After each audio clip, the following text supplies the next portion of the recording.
The annual summer charity gala at the luxurious Lakeside Manor Resort attracted some of the wealthiest and most influential families in the state. Crystal blue pools shimmered beneath the afternoon sun while guests mingled around elegant gardens and grand marble walkways. Among the attendees was 11-year-old Ethan Maxwell, the autistic son of billionaire entrepreneur Jonathan Maxwell.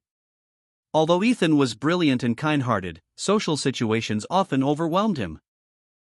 Loud noises, crowded spaces, and unexpected interactions could make him anxious.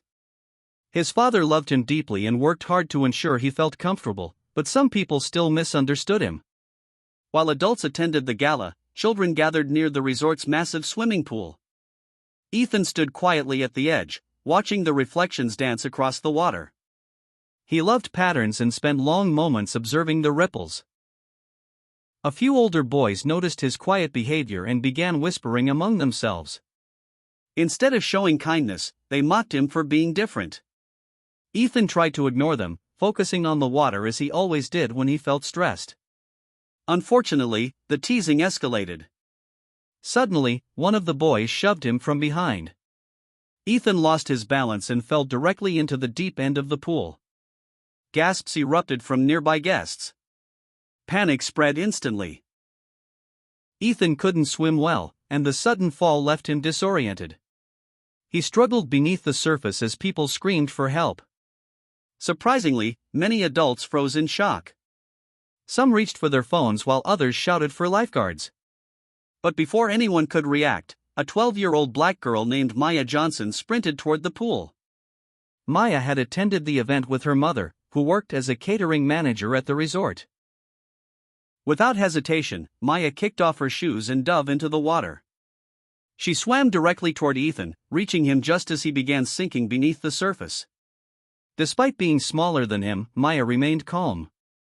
Her grandfather had taught her life-saving skills years earlier.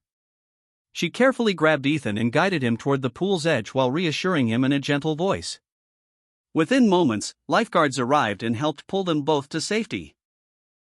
The crowd erupted in applause, relieved that Ethan was unharmed. But what happened next surprised everyone even more. As paramedics checked Ethan, he became overwhelmed by the noise and attention. He covered his ears and began to panic. Most people didn't know how to help. Maya quietly walked over and sat beside him. Instead of asking questions or crowding him, she simply sat in silence. After a few moments, she noticed Ethan staring at the ripples still moving across the pool. "The circles are getting smaller," she said softly. Ethan looked up. For the first time since the accident, he seemed calm. Maya continued talking about the water patterns, matching the topic that interested him rather than forcing conversation. Slowly, Ethan relaxed. Jonathan Maxwell watched the interaction in amazement.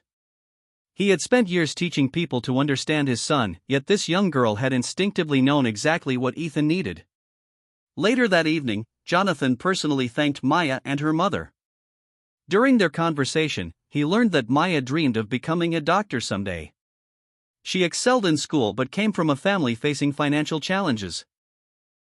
Jonathan was deeply moved by her courage and compassion. Over the following weeks, he remained in contact with the family.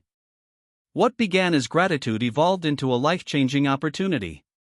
Jonathan established a scholarship fund to support Maya's education from middle school through college.